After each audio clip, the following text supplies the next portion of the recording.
하나님을 향한 아름다운 고백. 오늘은 시편 144편이 되겠습니다. 연약한 나를 지켜주시는 주님을 향한 기도. 오늘 144편 두 번째 시간입니다. 신정시라고 말씀드렸고요. 다윗의 시이고요. 70인역의 표제에서는 골리앗에 관하여. 하지만 이 배경 자체가 암몬 아람 연합군과의 전쟁을 배경으로 두고 있는 시편 144편. 오늘은 후반절을 보실 텐데 전반전의 내용이 이랬습니다. 대적의 공격으로부터 지켜주신 여호와, 그리고 절대자 여호와 앞에서의 인생의 한계선언, 그리고 주의 능력으로 구원을 간구하는 부분까지가 8절이었고요. 오늘은 9절부터 15절까지 보실 텐데 그 구원을 실현해 달라고 한 번 더 간구하는 부분이 11절까지 여호와를 자기 이제 하나님으로 삼는 백성들의 복에 대해서 나오는 부분입니다. 그러면 시편 144편 두 번째 시간, 연약한 나를 지켜주시는 주님을 향한 기도 시작하시겠습니다. 하나님이여, 내가 주께 새 노래로 노래하며 열 줄 비파로 주를 찬양하리이다. 우리가 1절과 2절 144편에는 여호와가 계속적으로 반복해서 나오고, 실제적으로 하반에서 이 시편의 하반 부분은 다 하나님보다 여호와가 많았어요. 근데 9절에서 갑자기 하나님이 등장합니다. 내용이 나눠졌다라는 얘기예요. 1절과 2절부터의 내용은 나를 사랑하시고 나에 대한 약속을 성실히 이행하시는 그 여호와에 대한 성격을 얘기했다면, 이제는 전능하신 능력이 개입하여 주셔서 나를 직접적으로 구원하여 주시고 저들을 징계하여 주시옵소서라는 엘로힘, 전능하신 하나님이라는 표현이 나옵니다. 그래서 하나님이여, 내가 주께 새 노래로 노래하며, 새 노래라는 것은 내가 새롭게 무슨 음표를 배우는 노래보다 새로운 마음가짐에 감사하죠. 환경은 똑같아요. 근데 내 마음가짐이 달라졌기 때문에 그것을 볼 때 감사하게 되는 겁니다. 하나님이 개입하시면, 하나님이, 전능하신 하나님이 내 인생에 직접적으로 개입하시면 될 줄 믿고 그 믿는 마음으로 감사하기 시작하는 거죠. 그래서 새 노래로 노래하는 겁니다. 완전 새로운 사람이에요. 새로운 환경이에요. 이것을 우리가 거듭남이라고 얘기를 합니다. 그래서 다윗이 항상 연주했던 악기 열 줄 비파로 주를 찬양하는 모습을 보고 있고요. 주는 왕들에게 구원을 베푸시는 자라는 것이죠. 왕들은 적이 없어요. 아무 도움도 없어요. 자기가 명령대로 마음대로 할 수 있는 사람들인데, 그 왕들에게 구원을 베푸시는 자가 바로 우리 주 하나님이라는 것이죠. 그래서 그의 종, 하나님의 종 다윗을 해하려는 칼에서 구하시는 자. 이게 무슨 얘기냐면, 다윗의 가문에 끊임없이 왕들을 주님께서 언약을 하셨단 말이에요. 왕들. 그 왕들 중에 결국에는 예수 그리스도가 나오게 되는 것이죠. 다윗의 가문에 축복되었는데 그 축복된 가문에서 왕이 될 다윗의 가문들을 하나님께서 보호하여 주셨다라는 겁니다. 이방인들의 손에서 나를 구하여 건지소서. 그들의 입은 거짓을 말하며 그 오른손 거짓의 오른손이다.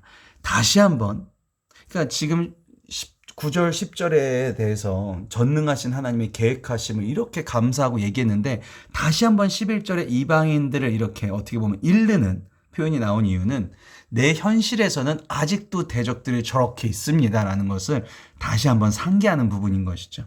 하나님의 종들이 아닌 이들, 하나님을 대적하는 이들.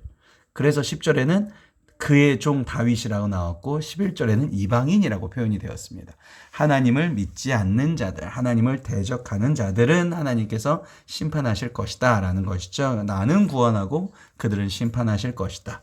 자, 그 다음 12절부터 15절은 여호와를 자기 하나님으로 삼는 백성들의 복입니다. 이 12절부터 마지막은요, 내가 어느 가정을 축복할 때 해주면 참 좋은 구절입니다. 우리 가문을 축복하는 기도로서, 우리 아들들은 어리다가 장성한 나무들과 같으며, 이 다윗의 아들들이 실제로 잘 자랐어요. 그죠? 그 풍채도, 압살롬도 그렇지만 이제 솔로몬도 그렇지만, 물론 압살롬은 비참한 최후를 맞이했지만 장성한 나무였죠. 그러니까 실제로 나무는 이게 건강하게 아주 옳게 올곧게 자랐다는 뜻이죠. 그리고 우리 딸들이 나옵니다. 우리 딸들은 궁정의 양식대로 아름답게. 그러니까 아들들은 이 당시에는 이 풍채, 그리고 이 신체적인 능력이 중요했지만, 딸들은 아름다운 모양새와 또 어떠한 지혜를 가졌다는 걸 표현하는 게 좋은 거였는데, 이 당시에 보시면 다듬은 모퉁이돌, 모든 건축의 기초가 되는 모퉁이 돌이라고 표현을 했죠. 그만큼 딸들이 중요한 역할을 했다라는 겁니다. 그러니까 장성한 나무 역시 중요하죠. 아주 사람들이 오라라 볼 수 있는 장성한 나무와 아름답게 다듬은 모퉁이돌, 자녀들이 이렇게 다 그 모양새 쓰임새 맞게끔 훌륭한 역할을 감당하게 되었고요. 이게 사실 부모가 가장 중요하고 이게 가장 중요하죠. 사실 아무리 돈이 많아도 자녀의 문제가 생기면 그렇죠. 네, 자녀가 아프고 이러면 정말 그 삶이 얼마나 힘들까요? 13절입니다. 우리의 곳간에는 백곡이 가득하고 우리의 양들은 들에서 천천만만 번성한다는 거죠. 이 당시에 양과 24절에 나오는 수소, 그러니까 양과 소가 굉장히 중요했는데 이게 번성이 된다는 거죠. 14절에 수소도 무겁게 실었다. 이게 어떻게 보면 임신했다라고 표현이 되기도 하기 때문에 그만큼 재산이 점점 늘어났다라는 것을 얘기하고 있는 게 13절과 14절 초반입니다.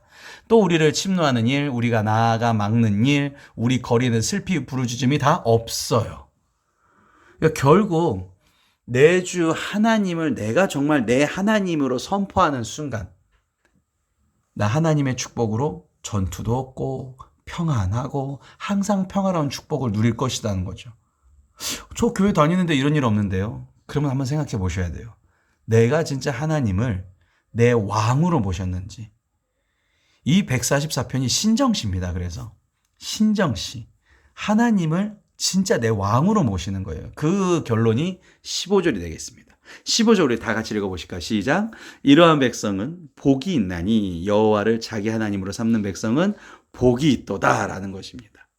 복을 받아요. 누가요? 여호와를 자기 하나님으로 삼는 백성이요.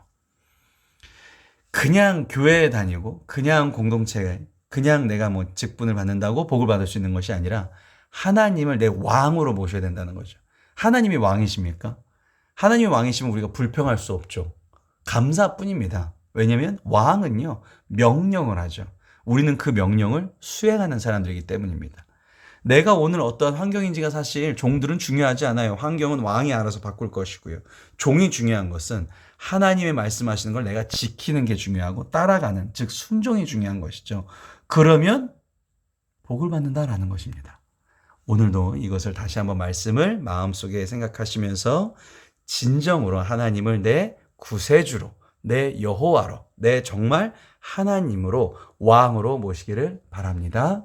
기도하시겠습니다.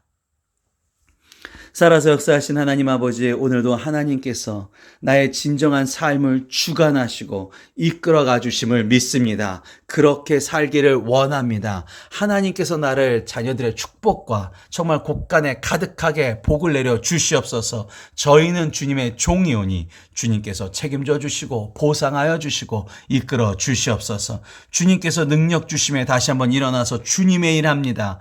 생각하지 아니하고 의심하지 아니하고 불평하지 아니하고 주님께 기도하고 인생을 승리로 나아갑니다. 평탄케 할 수 있게 하여 주시옵소서. 모든 걸 주님께 맡기오며 사랑과 은혜가 충만하신 예수님의 이름으로 기도드렸사옵나이다. 아멘.